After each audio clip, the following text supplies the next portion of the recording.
Okay, so this is from 2015. It's fall exam, test number 3. You do have solutions, but I thought I'd go ahead and work it just so that you can make sure you're understanding what happens when we have yielding in an indeterminate system. Okay, that, and I like to be solely pretend to have a friend named Mike. Okay, so we have this square aluminum bar AB. It's rigidly connected to a square steel bar BC. The aluminum bar is heated and we have a load. Determine the displacement at B and the maximum normal stress in both materials due to the axial load. And, well, it's got to be in heating too. But anyways, so we have this bar right here, A to B, and it is aluminum. Okay.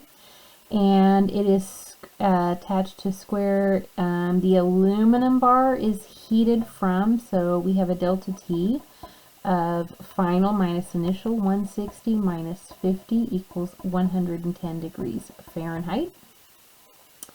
And we have a cross-sectional area of 144 inches squared. And we have here, we have a cross-section, so I'm just going to go into the area from A to B is 144 inches squared. And then over here, we have from B to C, we have BC square aluminum AB is heated, steel. So this is steel. And it doesn't get heated, but it has an area of 100 inches squared. We're going to make this length from B to C 12 inches, and we're going to make this length from A to B 24 inches. And I need to pull out my cover sheet for this so that I can actually get material properties. So let me go find my cover sheet. So if I'm looking at aluminum, okay, aluminum is going to have an E of 10,000 KSI, so I need to make sure I'm in inches and kips. And it has an alpha of 12.8 times 10 to the negative 6 per degree Fahrenheit. And it has a yield stress of 37 KSI. And if we look over here at steel, we have an E of 29,000 KSI, and we have a yield stress of 36 KSI. So that's what we have so far. And I'm going to notice that it's axial. I can visually see this is an axial load, and we are told it's an axial load, so I know that the stress in A to B is going to be from the force in A to B divided by length of A to B. And I know the stress in B to C is going to be the force in B to C divided by the length of B to C. Now, right now, I'm going to assume that we're in the elastic, that we're performing in the elastic region. And so delta is going to be PL over AE. Okay? So I'm going to set up equilibrium because that's what I start with always. And I have my system here. Here's this. And I'm applying 8,500 kips. So I've got to be pushing back here at the wall, the P at C, and here at the wall, P at A. And I have to recognize if I were to cut in here, I'm going to find that this is in compression, okay, because it's equal and opposite, so it's pushing. So this is going to be the PBC is actually that negative PC after we get done. And here, if we cut, we're going to find we're in tension. So it's the same thing. Okay. Now, when I look at equilibrium and I sum forces in the x direction equals 0, because I can't do y's and I can't do moments, I'm going to find that PA plus PC equals 8,500 kips. And if these were the exact same material with the same geometry, then we could go back and note out of 3 that we'd have 2/3 of the load here and 1/3 of the load here. But we have different materials, and we have heat, and we have different geometry, so we can't make that guess at this point. So here's equation 1. So now I have to go to compatibility. And what I know about compatibility is that because it's a rigid attachment and these two bars are working in unison, they're a team. It's like we're doing, again, tug of war, okay? We're a team doing tug of war and we're working together. Then I know that if I look at the displacement from from B to A, it has to equal the displacement from B to C, okay? Or I could say FBA or phi BA minus phi BC. Why am I doing phis? I've got torsion in my head. I got deltas in my head. Delta, delta, delta, delta. Sorry about that. I don't know what went on in my head. But I know the deformation from B to A has to equal the deformation from B to C because it's a rigid system. I could also say from B to C equals 0. I could also say B to A and B to C is 0 because I know that this isn't compression. It's going to be getting shorter. Its delta is negative. This one's getting longer. But I just like to keep like positive values and things going on. So I just kind of ignore all that. So if I look at A to B, then I know that I've got something from the force and I have something from temperature. So as I set up my compatibility equations for this deformation, I'm going to have P, AB, length AB, area AB, EAB, okay, plus alpha delta TL equals PBC, length PC, area BC, EBC, and I can use these because I'm just gonna guess that we're in the elastic region.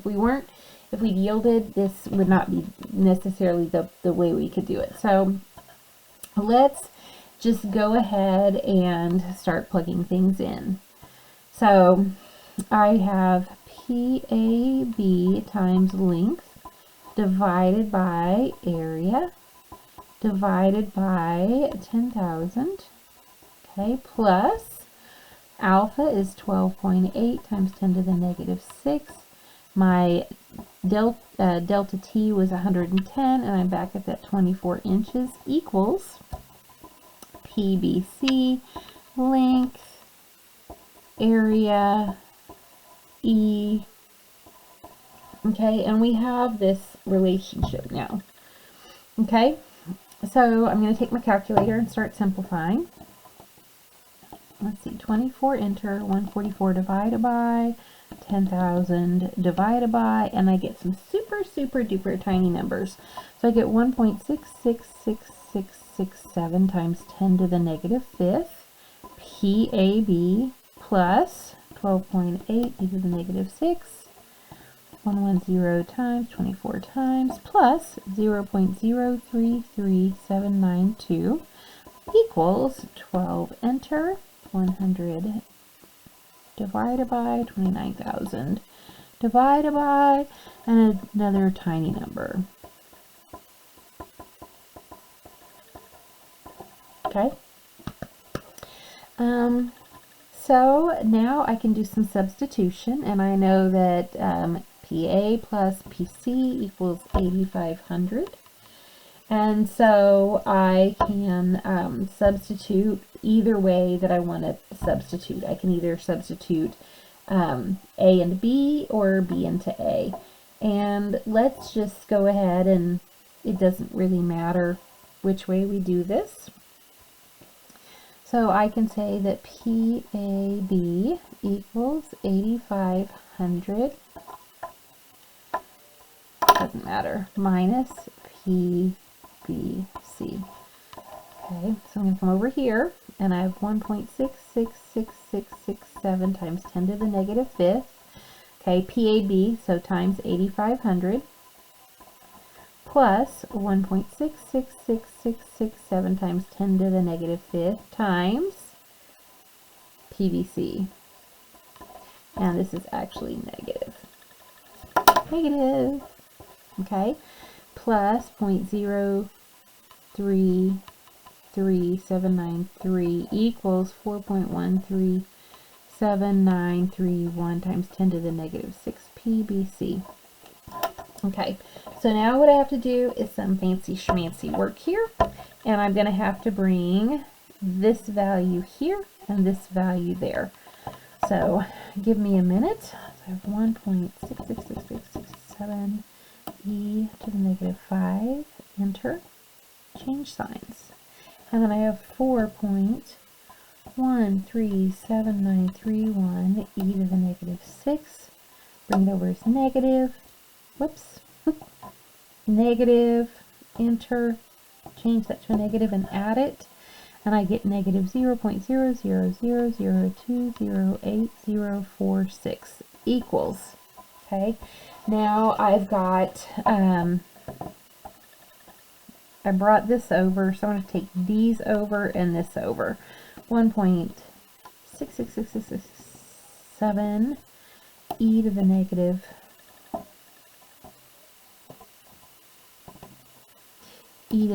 5, 8,500 times,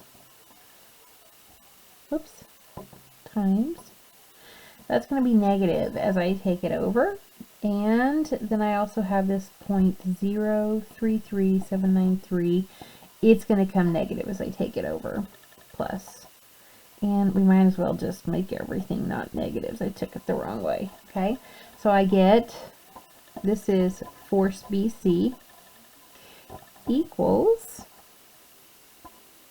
0.1754597, make that positive, so PBC equals, divided by 8434 kips. So if PBC is 8434, that means PAB has to be, we can go back up here to our equilibrium equation, 8,500 minus 8434, change signs, 8,500, and I get that PAB is 66.3 kips. Wow, that's not a very even distribution of work, right? That's, oh, sorry, you can't even see that. It's just algebra. If you should know how to do algebra. That's not a very even distribution of work, okay? So between heating this thing up and this force, poor BC has just been put through the ringer. So like always, because we are assuming things are inelastic and we're getting internal forces, we're going to have to go back and check our stresses. So if I have PAB is 66.38 kips, and PBC was 8433.62 kips. Then stress AB is 66.38 divided by 144, and stress BC is 8433 divided by 100, and let's see, I'm going to have 66.38, 144 divided by, and I get 0.46 KSI. So that's super tiny, okay? Now I have 8433 divided by 100, and ooh, that's pretty super ginormous, okay? So if I look at AB, it's made of aluminum, and that's got to be less than yield, which is 60 KSI. I think we managed that. This yield is 36 KSI, and holy moly, we went way over that. We went way over that. So I'm going to have to set my stress of BC equal to 36 KSI. That's my answer for BC. And if stress BC is 36 KSI, I can back calculate then the force that's in BC divided by area. So I know the force in BC can only be 3,600 kips. That is like less than half of what we calculated. And again, we're in a tug of war, and I can't go above yielding. Okay, I don't want to go above yielding. You don't want me to go above yielding. I have to bring this one right here closer to yielding before we even consider anything. So I'm going to set my maximum stress at 36 KSI. I'm going to back calculate the force that's allowed, which is 3,600 kips. And now I can go back, and if I'm looking at equilibrium, I know that force AB is going to be 8,500 minus 3,600. And I get force AB is, wow. So because we are working together as a team, and I'm a little limited on what it is I can do, AB has gone from 66 kips to 4,900 kips. That's huge. So we have to go back and calculate their stress. So we have 4,900 kips divided by 144 inches squared. And I get 34 KSI, which is still less than the yield of 60 KSI for the aluminum. Okay, so we now have our stress is BC, our force in BC, our force in AB, and our stress in AB. So we've done the first part of our problem, says a square, blah, determine the displacement and the maximum normal stress. So we have the maximum stress, and now I need to find displacement. And what I have to keep in mind is that if we want to use the elastic equations, then we are going to have to make sure we use the material that is still in the elastic, which is AB. So I know delta AB. I'm going to have a delta because of my, sorry, I'm trying to get this to refocus, because of thermal. And I'm going to have a delta because of that tensile load. And they are both, it's getting hotter, so it's going to want to get longer, and it's in tension, so it's going to want to get longer. So these are both positives. So I have delta AB equals, and I'm going to have P is 4,900 kips. L, I think it was 24 inches. Area, I believe it was 144 inches squared. E for aluminum is 10,000 KSI, plus alpha, 12.8 times 10 to the negative 6, yep, times 110 degrees Fahrenheit, yep, times length of 24 inches, equals. And when I add these together, I'm going to have a delta AB of 0.115 inches to the right. Okay, and I have to use this equation, or this side, because we're still elastic on this side.